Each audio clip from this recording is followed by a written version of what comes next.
Il y a ces phrases qui remettent en cause tellement de choses et elles sont dites avec tellement d'aplomb et de certitude derrière qu'on finit par être décontenancé quand on nous les balance à la figure dans un dîner, devant une machine à café ou devant un comptoir en train de boire un verre avec des amis. Et pourtant, c'est pas vrai. Moi, je suis en train d'écrire un livre précisément là-dessus, mais avant de le publier, ça va mettre quelques mois et forcément, ça me donne envie de partager quelques pépites. Non, ça par exemple, c'est pas vrai. Quand on est en bio, il faut savoir qu'on est obligé de passer un contrat avec un organisme certificateur. Il y en a un certain nombre agréés en France par l'État. Et cet organisme va vous contrôler systématiquement au moins une fois par an, sur place et sur pièce.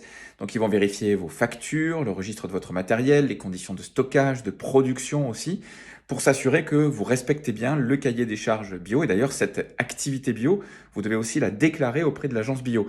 Et puis il y a des contrôles inopinés qui sont effectués par la DGCCRF et qui, elle, va pouvoir même envoyer un échantillon de votre production dans un laboratoire pour vérifier là aussi que vous respectez le cahier des charges de la bio, mais ça va aussi pouvoir concerner par exemple l'étiquetage. Donc dire qu'il n'y a pas de contrôle derrière les étiquettes bio, c'est faux. Le sujet sur lequel je suis en train de travailler en ce moment, c'est la différence entre la météo et le climat.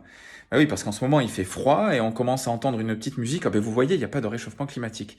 Mais sauf qu'entre la météo et le climat, en réalité, il y a bien deux univers. Mais si vous aussi, vous entendez comme ça des phrases qui vous piquent les oreilles, n'hésitez pas à me le faire savoir. Ça pourra me donner de bonnes idées pour ce prochain ouvrage.